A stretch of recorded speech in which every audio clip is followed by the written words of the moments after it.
Hello, everyone, and Hi. welcome back to the Inspirational Women in Literature Conference. I believe we heard from Scarlett Black before this, and we're going to now hear from Miss Monika Thornton. And Hi. hi. And she is a owner of a wonderful nonprofit, Powerful Beginnings, which the And I Thought ladies really do support. And we will just let her take it away and tell you what she does for women. Go ahead, Miss Monika. I mean, and Thank gentlemen too. Thank you, ladies, for having me. But tell you a little bit about Powerful Beginnings. We are a nonprofit 501c in the city of Columbus, Georgia, and we help with the transitional portion of domestic violence victims' lives. We are definitely getting more into helping women with the job portion of transitional portions of domestic violence, because we're trying to help them rebuild and live a more independent life, and also be able to stand on their own 2 feet and rebuild financial freedom. So in 2017, our biggest thing is definitely financial freedom, but we assist with job placement, resume building, etiquette classes, also being able to confidence building and counseling services that will allow the young lady or survivor to be able to start basically from ground zero. We love once they've made a decision to leave the relationship, that they're ready to embark on a new life, empower themselves to start fresh and start new. And it's been amazing because the job piece gives them confidence. It teaches risk taking, and we also teach entrepreneurship, which allows them to build confidence as well. Yeah. So how do you find that entrepreneurship helps build confidence? Because when you, as an entrepreneur, it's not something that you can depend on everyone else for. It's your vision, it's your baby, it's your dream. So when you're starting fresh and starting your own idea and starting your own new business, you're looking within yourself, you're believing in yourself, you're basically standing on your own 2 feet. You may have a team or you may build a team, but the team still looks to you for the vision of the business. So that is confidence building in itself. It helps you believe in yourself. It helps you refocus your goals and also just trust your gut, because you're making decisions that's going to affect you, and you're making decisions that's going to affect your team if you're building one from the ground up as well. So I believe that entrepreneurship teaches confidence building. It teaches risk taking, and it allows you to step out on faith and just believe in something that you cannot see in front of you, but you're building step by step. Right. Absolutely. So when women come to you, how do they normally come to you? Are they like just coming out the relationship? Do they have a lot of confidence? Is there a lot of emotional baggage that they have to sort through? I mean, does it look like the airport of the baggage claim with emotional things? When we do the intake for clients, the biggest thing is they're broken. They feel as if there's nothing else left, and we have to assess the services that they need at that time to rebuild what they need. So each client, each service is different. Someone may start with counseling because they need the emotional part. Some may need the physical part because they want to heal. They want to not see the physical bruises anymore. So that's the healing portion in itself. So the first thing we do is assess what service they need to start with, whether it's healing, whether it's counseling, even whether it's just starting a business plan, so they can now, because the emotional part allows you to leave your dreams behind, leave things that you started behind, things that you love behind. So we assess what they need first. So that service could be as high as wanting to just deal with the depression first, or just being able to get back on track with going back to school again, because that's something that you were focusing on and it got you off track. So each service and each client is different. Completely different from the service that they need at the beginning of their process or their journey. So it almost sounds like you're putting back together the little China dolls of a woman. Put the pieces back together and make a beautiful full figure. Doll. Thank you, doll. Wow. Apparently, you guys, at this late in the afternoon, my brain nor my mouth is working yet. Jade, sorry, do you have another question? Yes. How do you inspire these women to keep going? Because I know from personal experience from some of my friends, to get them to keep going and to not look behind and believe the words that their abuser has said. The biggest thing is the mental portion. I think a lot of women don't understand that they have to see that person who is the aggressor, who is the abuser, is the broken person, and it's not them. It's that the person that they're that's trying to belittle them or demean them is the broken person, and that those words are used as daggers to try to bring their confidence down. So we have to first help them understand that they are the person who actually possibly was doing things right, and that it's not their fault. Because that guilt is hard to deal with for someone. What did I do wrong? Why didn't they love me the way, they said they loved me? So they're trying to figure out all of this, and that's where you cannot focus on that. You have to focus now on getting better and understand that they can't first fix that person, because they're also going to try to fix that person. When you try to fix someone, you're actually hurting yourself, because you cannot fix any human being. They have to want to be changed on their own. So the only thing that we have to do is now focus on yourself, loving yourself. It's a young lady. Her name is Miss Anana Parrish. She lives in Atlanta, and she has what is called a self-care for women. And it's just teaching young ladies how to focus on themselves. And we took a course from her, and we teach young ladies how to focus on yourselves, how to focus on, your goals, your strengths, your weaknesses, and embrace that, loving all your flaws and all, and basically helping them to see that it's not about the other person anymore. It's about refocusing on yourself. So once they assess that they need to just look at themselves, no one else, and focus on their kids, their dreams, and what they love and they like about themselves, then that's where the process and journey start. And then they can start figuring out who they are again, so that they can move on to more healthy relationships. Exactly. Wow. Yes, exactly. So we've heard you talk about the inspirational stories of other women so far and getting through and loving themselves. What has been your largest challenges getting this up and running? I remember coming to your gala and you said that there were some challenges.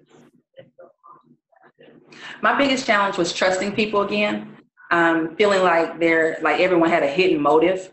And I think that's that was my area. If you sat inside my box, I was scared. Like, oh no, don't sit inside my box.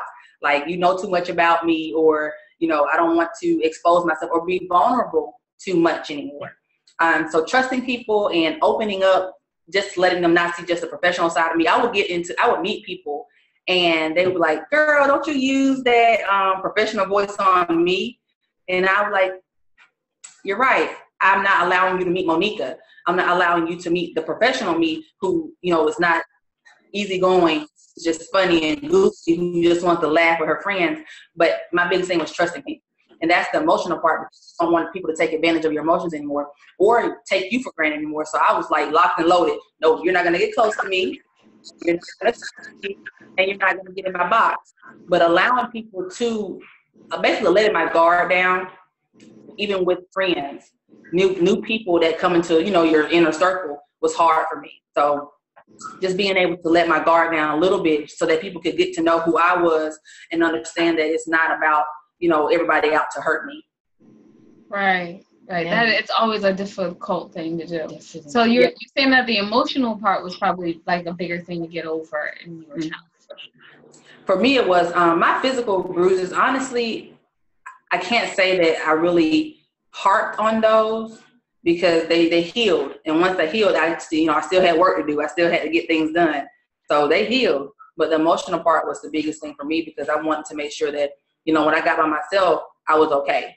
And then when I got around people, that I felt like, I could be myself and not have to have this, representative that they meet just so that, they wouldn't get close to me.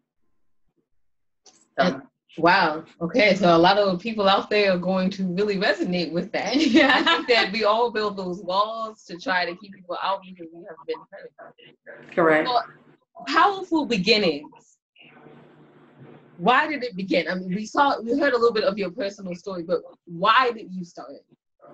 I started Powerful Beginnings because I wanted women not to feel as if they just had to go to a shelter, do a 90-day stint, and get back out and go back to the same relationship they had always been in and that they always knew.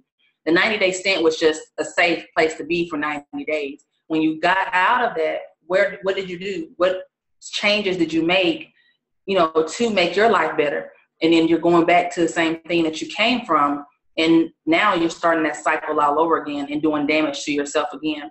So my biggest thing is, how can I help women reestablish themselves so that once they get out, if they even have to go to a shelter, because if you just leave and, not all women go to the shelter. Some women have the resources to be able to help themselves. But are you helping yourself by, rebuilding and getting a job? Are you, helping your kids and setting a better example for your kids?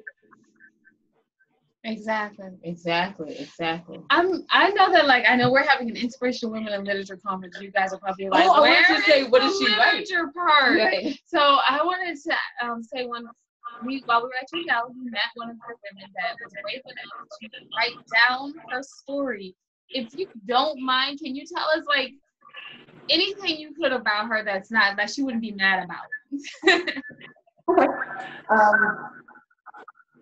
One of, you mean just a client I had before? Yeah. Or you, I know that you write some very inspirational things in some journals.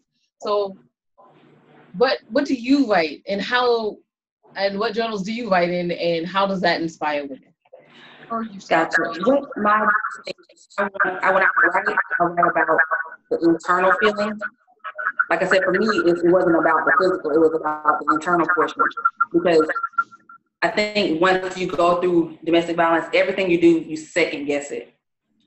I second guess whether, even with starting my business, whether or not I'd be good at that. I second guess my skin color. I was too dark. That was one of the things that was said to me, that I was too dark.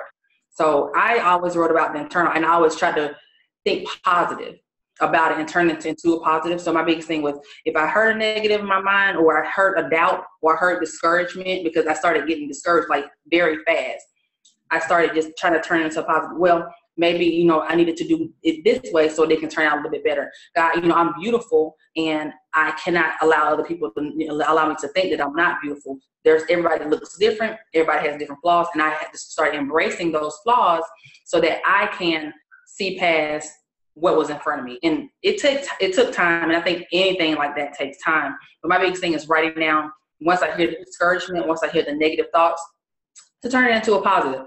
Always, always, always turn it into a positive. And I think that started resonating with me, even with hearing people now. If they say, just for example, I see women say, or kids, parents say, oh, they just bad, or that child is just bad, or, they're just so bad. No, they're not bad. Let's turn it into a positive. And it's funny because every time I hear somebody call their child bad now, I say, no, say something different about the child. Say they're active. Say they're inquisitive. Say they like to learn. They're exploring stuff. And they're like, yeah, you're right. And that, that helps them understand that, you're speaking to the inner portion of that child. So I had to speak to my spirit. I had to speak to, the person I wanted to become, that I already knew was inside, but that I was scared to show forth. So from there, I started doing that. So my biggest thing I write down is about who I want to be, how I want to be, what kind of woman that I want to be for my kids, for my family, as a leader. I want to be a better leader. I want to grow and develop as a better leader. So my biggest thing is becoming a better person inside so that I can be that leader, that mother, that, future wife that I want to be. So do you see that when you write this down, does this happen in your life easier? Can you see the manifestation of the written word in your life now? Do you know that is the most profound thing that you just said to me in a long time? Because manifestation of words is amazing. It is amazing, amazing, amazing. And I've seen it come to pass so many times in my life in the last few months. Since our gala, things have like completely shifted in so many right directions. And it's because I had to start speaking and writing down. I did like 2 vision boards for last year and for this year. And I continue to do one every quarter so I can kind of set my goals smaller instead of just writing out for the whole year. I want to see things come to pass faster. I want to have an expectation on my life. So now that I write them down and I break them down into months and quarters and even, weeks, it makes it easier for me. And when I see it, it's like a little baby coming to pass. So I love it. So yes, it does. It is very, very awesome to see the manifestation of your words on paper come to pass. So Jade, would you like to finish us up? Oh yes, I wanted to know where people can contact you. Donate money. Oh yeah. Well, I was gonna say, or they want to donate money, or how can they get to you? Yes. We're on Facebook as Powerful Beginnings. We're on Instagram, powerful_beginnings. We have our website, which is powerfulbeginnings.org, and they can donate through powerfulbeginnings.org. And we're also on we're actually about to start the LinkedIn page. I know I'm a little late, but we're going to start that soon as well. And we do a lot of networking with different organizations around the city. And we're also working on our inclusion with United Way. So that's going to be an awesome thing as well. Oh, nice. You have to tell us more about that off camera, Ms. Thornton. And we wanted to thank you so much for coming to speak to us, and especially about the written part in the manifestation of words. And your work is so amazing and wonderful. And if any of the ladies out here are going through any of the emotional or physical things that were mentioned, you might want to reach out to her. Yes, and we just wanted to thank from the ladies and all the ladies that are going to view this, and men too. Thank you for inspiring women. Oh, before we go, her gala will be in October of 2017. So please go check that out. The 14th. The part Oh, the 14th. October 14th. October 14th of 2017. I noticed you didn't mention it before. I was like, oh, no. So thanks, ladies, for having me. Stay with us for our next speaker, which will be Ms. Judy Moreo. Bye-bye. Bye-bye.